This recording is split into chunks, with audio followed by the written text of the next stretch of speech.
How you doing, everyone? Scott back again, and this time it's going to be for a top 10. And I've not done a top 10 for, well, probably since I started my channel. I started doing a couple of top 10s when I first started, along with some album rankings when I really kind of kicked off my channel. And I've kind of moved away from that into like a lot more kind of vinyl updates and stuff like that. But I'm really getting the kind of need to go back into that again. So I thought, why not start with probably the most popular metal band ever, Iron Maiden. It was actually quite an undertaking. I mean, they've got 16 albums, over probably 180 songs. So I didn't really go through. I didn't go through album by album.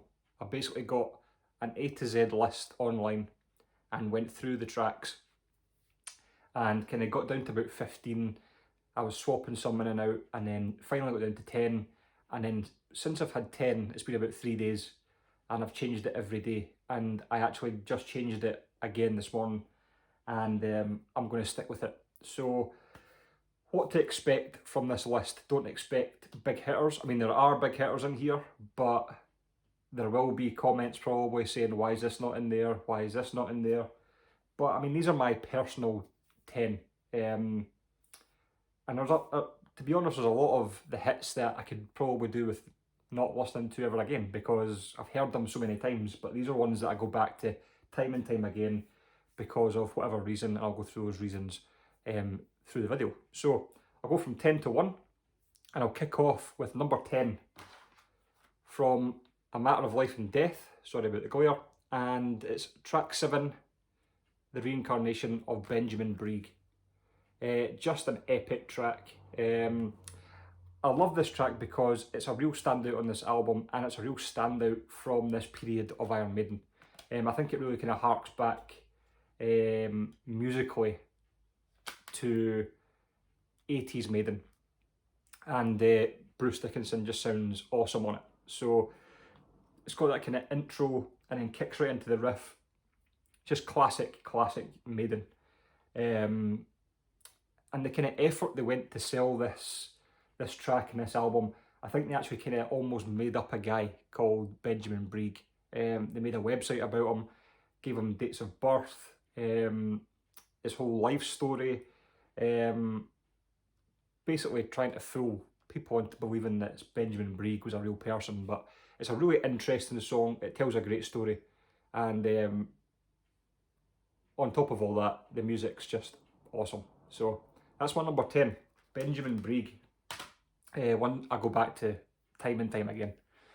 Number 9 is off No Prayer for the Dying, and it is track, oh no, these aren't even numbered, but it's Run Silent, Run Deep. I mean, No Prayer for the Dying does come at the bottom of a lot of people's album rankings when it comes to Maiden, but there are a few great songs on it, and I think Run Silent, Run Deep is by far the best song on that. It's one of those songs that I think if it had been on a different album, it'd have been a lot more successful, and it had maybe a bit more love. I mean, to me, when I listen to it, it's just a classic Maiden track. Whether you're listening to The Trooper or Run to the Hills, that's what this sounds like to me, is just a complete and utter classic track from Iron Maiden. It's got everything you'd expect from them, even down to the galloping guitars, great melodies. It's just a great song that I think really gets overlooked. So number 9, Run Silent, Run Deep. Coming in at number 8 is going to be from Brave New World. Now, a lot of great songs on this, but the one that really stands out to me and the one I go back to again and again is track 5, The Mercenary. Just a great song. Of course, people would pick out The Wicker Man, which was a single off it. Ghost of the Navigator is also a really great track. The Nomad is worth a mention as well. But The Mercenary, just awesome. Lyrically, musically, awesome.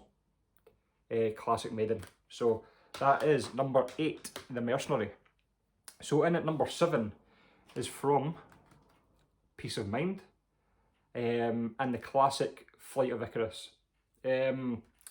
One of the first songs I really got into Maiden with was Flight of Icarus.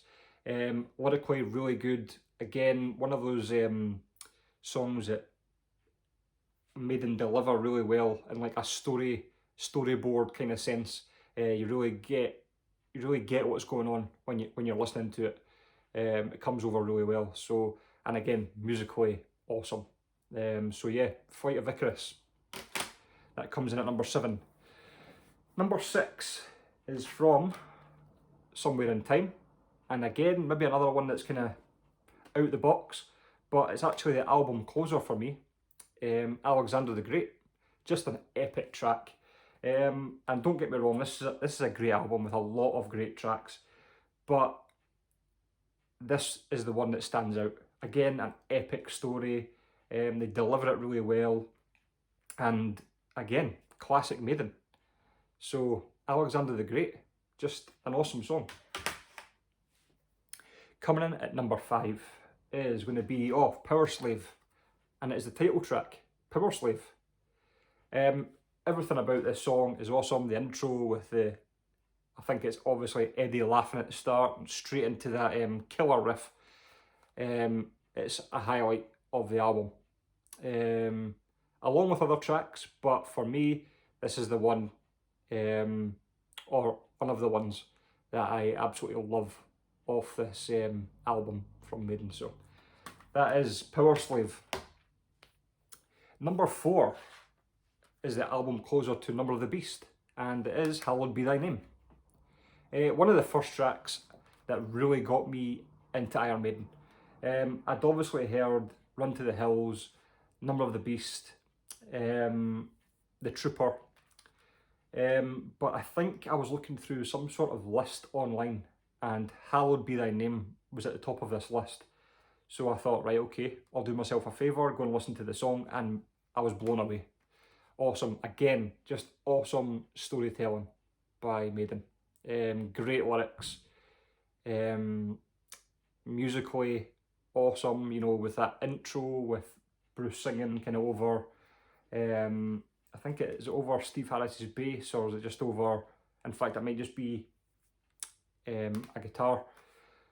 But yeah, just awesome. And if you've heard Hallowed Be Thy Name, then you'll know exactly what I mean. It's just like a classic metal song. So that comes in at number 4. Number 3 is from my favourite Maiden album, and it is also the title track, Seventh Son of a Seventh Son, from Seventh Son of a Seventh Son. And again, an epic track, kind of lands right in the middle of the album, which I think works really well because it kind of splits the album up. You've kind of got some fast tracks, like 4 fast tracks, and then it goes straight into Seventh Son, which is just kind of like long, epic song. You know, you've got time changes, you've got that kind of break in the middle where it all kind of slows down, and it's quite atmospheric. So, but it's just a great song.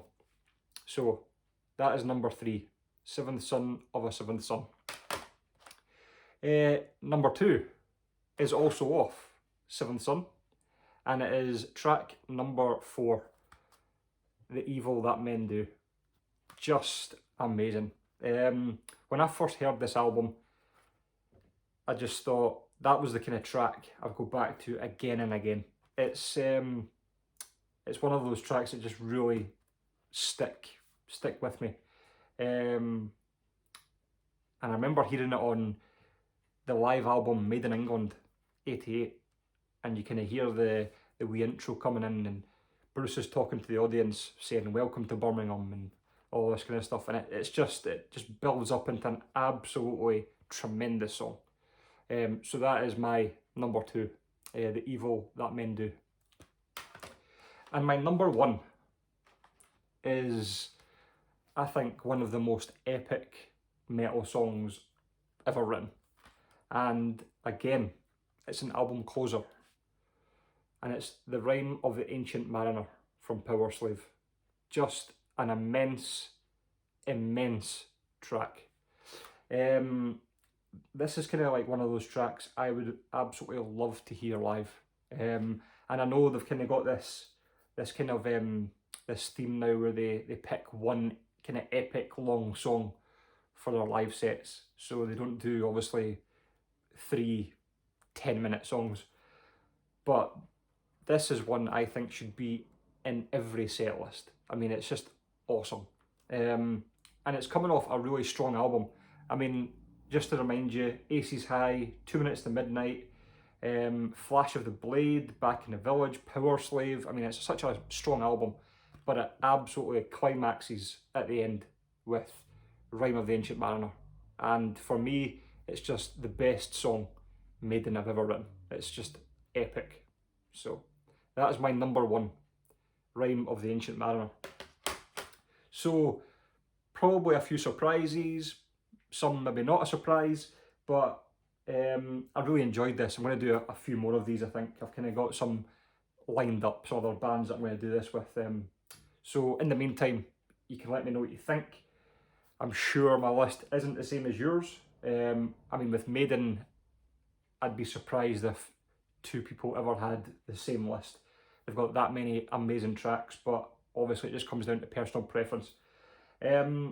So you can let me know about my list.